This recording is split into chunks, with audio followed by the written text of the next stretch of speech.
말에도 자태가 있습니다. 우리가 자태가 참 곱다 이렇게 말하잖아요. 말에도 그렇다는 것입니다. 예쁜 말이 있고 못난 말이 있습니다. 아름다운 말이 있고 추한 말이 있죠. 우리가 육안으로 볼 때 겉모습을 보면서 참 잘생겼다, 예쁘다, 아름답다 그렇게 이야기는 할 수 있는데 우리 속사람의 생김새에 대해서 잘 모르지 않습니까? 그런데요, 속사람의 생김새에 대해서 추측할 수는 있습니다. 그 사람 말하는 것 가만히 보면 인격이 나오고 속사람의 생김새가 나오게 되어 있습니다. 예쁘게 말하는 사람의 인격은요, 틀림없이 그 사람은 아름다운 사람입니다. 속사람이요. 그런데 부정적인 말을 하고 못나게 말을 하는 사람의 인생은 인생 자체가 틀림없이 꼬여있는 인생이고 인격이 배배 꼬여 있습니다. 제가 드리는 말씀이 아니고 성경 말씀에 그렇다고 누누이 기록되어 있습니다. 특히나 잠언에는요, 그런 말씀이 많이 나오죠. 그 중에 잠언 18장 20절 말씀에 이런 말씀이 있습니다. 사람은 입에서 나오는 열매로 말미암아 배부르게 되나니 곧 그의 입술에서 나는 것으로 말미암아 만족하게 되느니라. 입에서 뿌리고 입술의 열매를 거두는답니다. 인격으로 뿌리면요, 그 사람은 인격자인 것이고, 못난 말을 뿌리면 그 사람은 인격이, 생김새가, 속사람이 못난 사람이라는 것이 틀림없는 사실이죠. 뿌린 대로 거두는데요, 특히 입술의 열매는 더욱더 그렇다 이 말입니다. 말하는 것 들어보고 그 사람, 못나게 말하는 사람을 인격 훌륭한 사람이다 이래 말하는 사람은 없잖아요. 인격이 삐뚤어진 사람은 표독스럽게 말하고요, 부정적으로 말하고 삐딱하게 말하게 되어 있습니다. 인격이 훌륭한 사람이 절대로 부정적으로 말하거나 꼬이게 말하거나 어두운 말을 그렇게는 하지 않는다는 거죠. 그런데 공동체 자세히 보면요, 주로 자기가 잘난 줄 착각하는 사람들이 마구 함부로 말합니다. 자기가 표준이고 자기가 기준이고 자기가 모든 사건을 해석하는 사람이라고 생각하는 사람일수록 부정적인 말을 만들고요, 자기의 아성을 쌓아 올립니다. 그럴듯하게 추측해 놔놓고는요, 말을 내뱉죠. 그러면 사람들이 그런 줄 믿습니다. 그게 문제가 되죠. 왜 그렇습니까? 그 사람 인생이 그런 줄 사람들이 모르기 때문이죠. 이런 사람들이 공동체 내에서 함께 일하기가 상당히 힘든 사람이죠. 말 거칠게 하는 사람 협동하는 거 봤습니까? 협력하는 거 봤습니까? 거의 없습니다. 독불장군처럼 이야기하는 사람들이 협력한다, 있을 수가 없죠. 왜냐하면 자아가 그렇게 생겨먹었기 때문에 그런 거죠. 그런 사람들과 함께 일하기가 힘든 이유는요, 그 사람의 입에 분란의 불씨가 있기 때문에 그렇습니다. 교회 분란이 일어날 때요, 거의 다 99.9%는 말 때문에 분란이 일어납니다. 교회 전쟁이 일어나서 일어납니까? 그런 일 거의 없죠. 말 한마디, 욱하는 말 한마디, 삐뚤어진 말 한마디, 부정적인 말 한마디, 어두운 말 한마디, 그 말 한마디 때문에 교회에 분란이 일어나는데요, 그런 사람의 공통점이 자기 잘난 맛에 사는 사람들이다 하는 공통점이 있죠. 사사시대 이스라엘 공동체 내에서도 자기가 최고로 잘난 줄 아는 그런 지파 사람들이 있었는데 그 사람들이 바로 에브라임 사람들입니다. 성경을 읽으면서요, 에브라임 사람들은 왜 자기가 이렇게 잘난 줄 착각할까 추측해보고 생각을 해봤는데요, 아마도 하나님 뜻을 이루기 위해서 야곱이 에브라임과 므낫세를 축복할 때 손을 어긋맞게 축복하죠. 그래서 형님이었던 므낫세는 왼손을 올리고 동생이었던 에브라임은 오른손을 올리고 축복하는데요, 하나님 뜻을 이루기 위해서 겸손하게 그 축복을 이루면서 살면 되는데 이게 교만이 된 거죠. 인간적으로 해석한 거죠. 그래서요, 그때부터 동생이었던 에브라임은 형님이었던 므낫세를 무시하기 시작합니다. 후손들이 말입니다. 사사기에도 그런 일이 종종 나옵니다. 사사기 7장에 보면 기드온과 300용사들이 메뚜기처럼 많은 군대를 이끌고 쳐들어왔던 미디안 군대를 물리쳤습니다. 기드온이 물리친 것도 아니고요, 300용사가 물리친 것도 아니고 하나님께서 친히 지휘하시고 하나님께서 친히 지혜해 주시고 이끌어 나가시면서 하나님께서 이스라엘을 구원하신 구원 역사였습니다. 단지 그 구원 역사를요, 기드온을 통해서 이루신 것입니다. 이 승리로 이스라엘 백성들은 7년 동안 압제당했던 미디안의 손에서 벗어날 수가 있었습니다. 이 말은요, 이제 더 이상 이스라엘 백성들은 미디안 사람들에게 가축을 빼앗기지 않아도 된다는 말이죠. 또 더 이상 궁상 떨면서 구석에 숨어서 타작을 하지 않아도 된다는 말입니다. 다른 말로 해서요, 해방이죠. 자유입니다.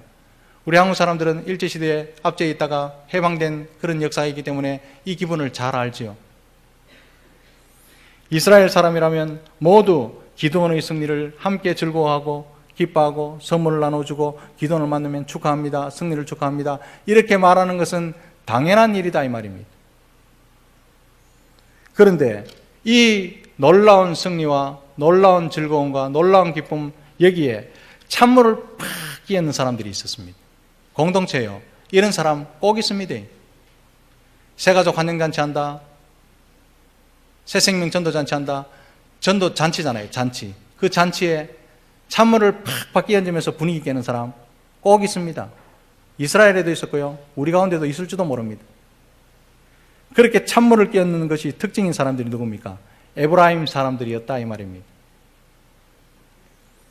그들은요, 외부의 적보다 더 위험한 내부의 문제거리였습니다.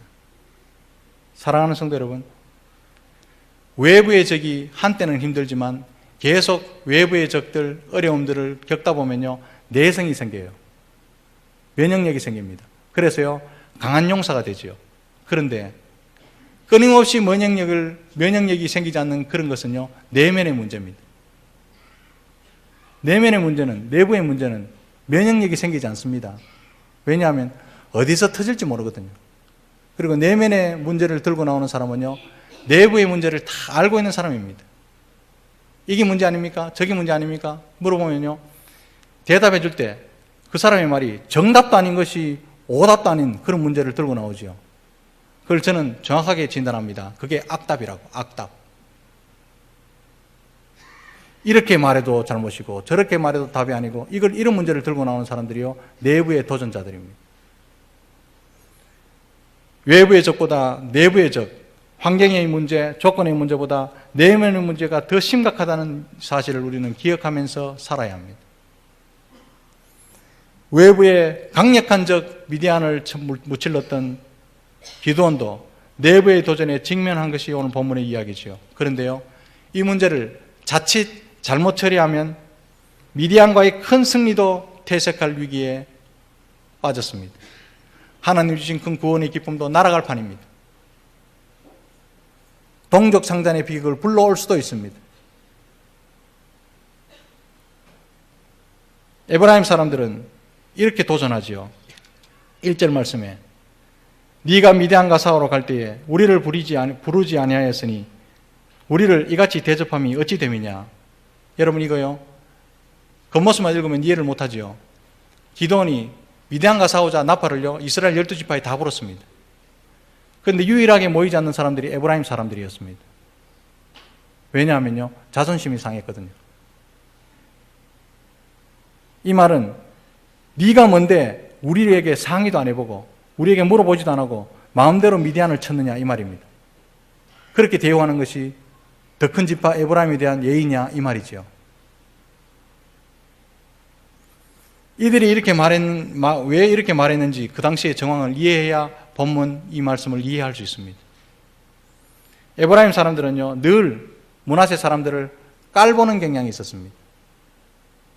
그래서 므낫세가 약하다, 여기에 대한 격언과 속담을 많이 만들어냈죠. 그 이야기가 2절에 나옵니다. 에브라임 사람들은 므낫세 사람들을요, 자기 힘으로는 아무것도 못하는 무능한 지파 놀렸습니다. 그렇게 취급했습니다. 그런데 이번에는요, 므낫세가 늘 자기가 하고 의논하고 상의하고 형님 어떡할까요? 물어봐야 되는데요, 이번에는 므낫세 지파가 독자적으로 행동해서 승리하고 난 뒤에 자신들은 뒤치다거리 하게 됐거든요. 자존심이 상했다 이 말입니다. 미디안과 치러 갈까요? 상의해줘야 우리를 대우하는 건데 마음대로 올라간 거죠. 그래 놓고 졌으면 좋은데 이겨붙습니다. 아주 불쾌한 거죠. 자존심이 상한 거죠. 그래서 1절 말씀 하반절에 그들이 쳐들어와 기드온에서 왔어요. 크게 다투는지라. 그냥 논쟁 정도나 언쟁 정도가 아니었답니다. 일촉즉발의 위기를 맞았습니다. 그도 그럴 것이 에브라임 사람들은요 굉장히 호전적입니다. 제가 볼 때는요 뭐가 그래 잘났는지, 뭐가 그래 자신만만한지, 말을 해도요 싸우려고 대드는 사람 있잖아요. 에브라임 사람들이 그랬습니다. 정답을 딱 가지고 다른 사람을 대우하듯이 그렇게 교만한 사람들이 에브라임 사람들이었죠. 호전적입니다. 어떨 때는요 자기가 맞다는 말에 전쟁도 불사합니다. 진짜 전쟁했던 역사가요 뒤편에 입다사사 시대 사사기 12장에 진짜 전쟁합니다. 똑같은 문제로 이스라엘이 암몬과 전쟁하고 났는데 입다가 싸워서 이겼죠. 이때도 에브라임 사람들이 입다가 문하세 집파 사람들 아닙니까? 함부로 네가 전쟁하러 올라가서 이기쁘느냐? 그러니까 입다사사는요 성격이 좀 괄괄하고 과격합니다. 기도원처럼 넘기지 못하고 전쟁을 하고 난 뒤에요 십벌렛, 쉬벌렛 이 발음 못해갖고 에브라임 사람들이 많이 죽잖아요. 죽을 때 죽더라도 한판 해보고 자존심을 세우고 죽는 사람들이 에브라임 사람들이죠. 본질의 문제가 아닙니다. 진리의 문제가 아닙니다. 자존심의 문제로 항상 다리를 잡았던 사람들이 에브라임 사람들이죠.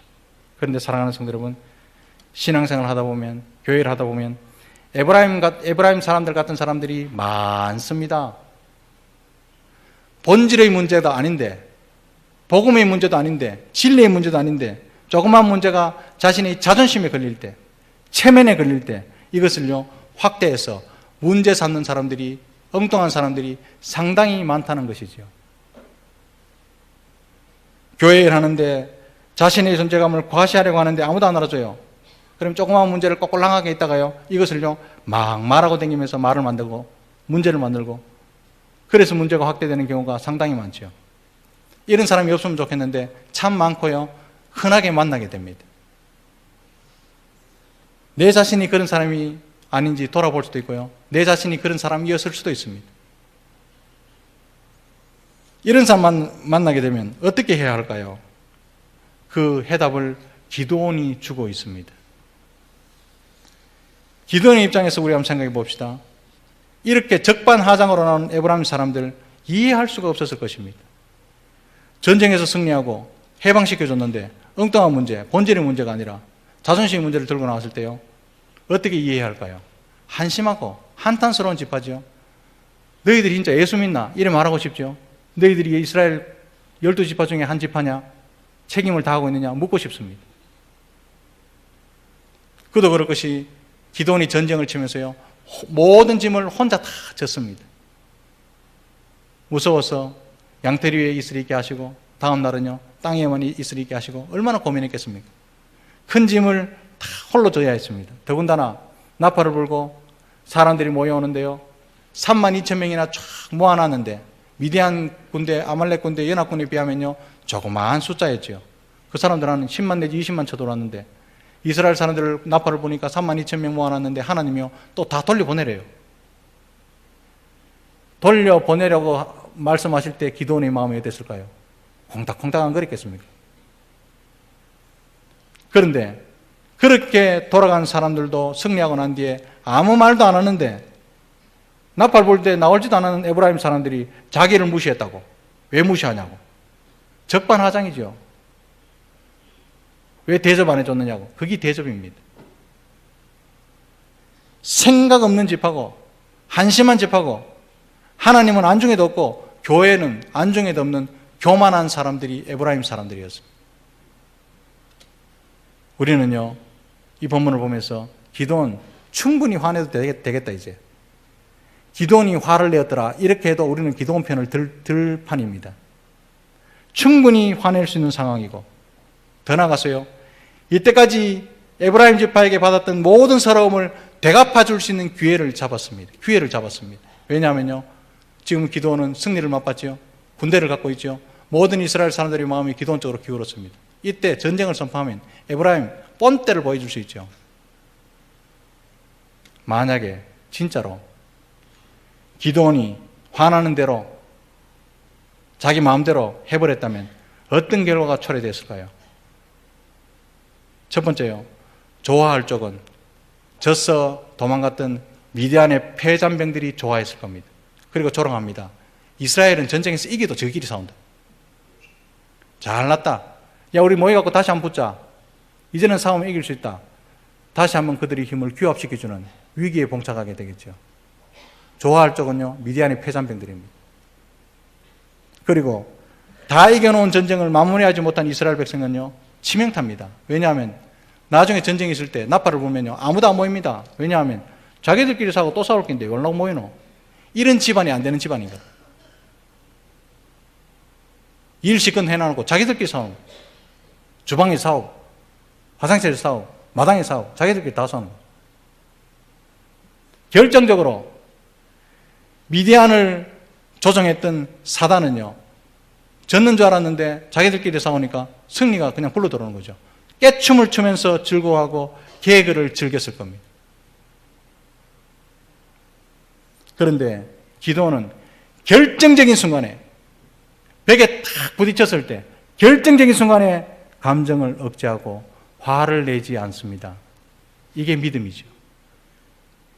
기도는 뒤에 실수한 것도 좀 있지만 이 순간에는 믿음으로 사는 사람입니다.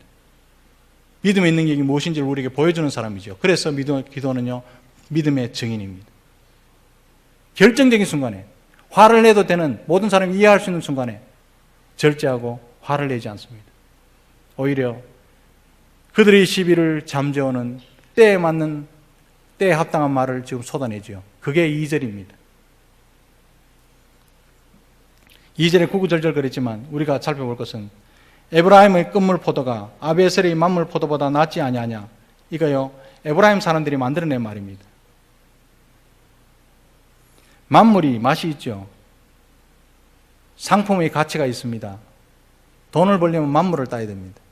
끝물은요, 수확 다 마치고 상품이 안 되는 것을 그냥 남겨놓습니다. 그리고 난 뒤에 배고픈 사람 따먹으라고 나중에 포도잼 만들 때 쓰면 됩니다. 포도잼 만들 때. 그게 끝물입니다. 이 말은 에브라임 사람들 너희들은 워낙 뛰어났어. 워낙 출중했어. 에브라임 사람 중에 가장 부족하고 모자란다고 생각하는 사람조차도 우리 므낫세 사람들이 가장 똑똑한 사람보다 더 똑똑하지 않느냐, 이 말이죠. 평소에 에브라임 사람들이 므낫세 사람들을 깔보면서 만들어낸 말입니다. 깔보면서, 내리 깔면서 만들어낸 말이죠. 이 말을 이 기드온이 해줍니다. 보통 믿음입니까? 에브라임 사람들의 불만은요, 진리의 문제, 본질의 문제가 아니라 자존심의 문제였죠. 그래서 이 일을 꿰뚫고 보고 있던 기드온은 그들의 자존심을 그들의 말로 세워주는 겁니다. 굉장한 사람 아닙니까? 나 이런 사람 한 번도 못 만났습니다. 하나님의 자녀들끼리 싸우면 사탄만 좋은 일이기 때문에 자존심을 자기 스스로 내려놓는 겁니다. 그리고 난 뒤에 3절의 결론이 어떻게 주어지냐 하면 그때에 에브라임 사람들 그들의 노여움이 풀리니라, 그렇게 말합니다. 사랑하는 성도 여러분, 누가 이겼습니까? 에브라임 사람들이 이겼네요 라고 말하는 정신 나간 사람은 아무도 없겠죠. 겉으로는 기드온이 지는 것 같이 보였지만 실제로는 승리의 관을 쓴 대인배가 기드온입니다. 기드온의 온유함과 용서가 목표를 잃어버리지 않게 하고 동족 상잔의 비극을 막았으며 지파를 세우는 놀라운 일을 했지요. 사랑하는 성도 여러분, 우리도 기드온처럼 살아야 되지 않겠습니까? 기드온처럼 사시기를 주님의 크신 이름으로 축복합니다. 이러면 다 아멘해요. 문제는 그런데 우리의 실제적인 삶 속에 들어가면요, 기드온의 삶을 선택하기보다는 에브라임 사람들의 길을 선택한다는 것이 문제 중에 문제죠. 기드온처럼 살아야 되는 줄 압니다. 기드온처럼 살아야 되는 것이 믿음인 줄 압니다. 그리고 기드온처럼 살고 싶습니다. 지식도 있고 판단도 있습니다. 문제는요, 우리가 기드온의 입장에 딱 가가지고 벽에 딱 부딪히면 당장 죽을 값에 에브라임 사람의 길을 선택한다, 이 말입니다. 100이면 100입니다. 교회가 해가 되든 하나님 얼굴에 먹칠을 하든 상관하지 않습니다. 그래서요, 아는 것과 사는 것은 다른 것입니다. 이게 얼마나 심각한 줄 아십니까? 야고보서에서 행함이 없는 믿음은 죽은 것이라. 사랑하는 성도 여러분, 천국에는요, 죽은 게 없습니다. 다른 말로 해서 이런 믿음은 천국 못 간다 이 말이죠. 실제적인 삶 속에서도 기도처럼 살아야 되는데 적어도요 항상 이 말씀을 가슴에 품고 고민하는 사람은 기도처럼 살게 될 줄로 믿습니다. 아무 생각 없이 아멘. 아멘은요 입술에서 나오는 것이 아니라 삶에서 나와야 아멘입니다. 기도는 그들을 잘 설득해서 문제를 일으키지 않죠. 쓸데없는데 정력을 낭비하지 않는다 이 말입니다. 예수를 믿는 사람은. 에브라임 사람들이 무서워서 그랬을까요? 아닙니다. 기도는 방금요 하나님의 능력을 체험한 사람입니다. 단지 그들의 자존심을 세워주고 문제를 잠재우는 것이 하나님의 일과 이스라엘 공동체의 유익한 일이었기 때문에 자기의 자존심을 내려놓습니다. 교회가 시끄러울까 싶어서, 이웃이 상처될까 싶어서, 이것 때문에 분란이 일어날까 싶어서 다 알지만 묻어두고 너희들이 더 낫지 않느냐 이 말을 해줬다 이 말입니다. 저는요 이렇게 기도원처럼 벽에 탁 부딪혀갖고 기도원처럼 말하는 사람은 거의 못 봤습니다. 아멘 하는 사람은 많이 봐도.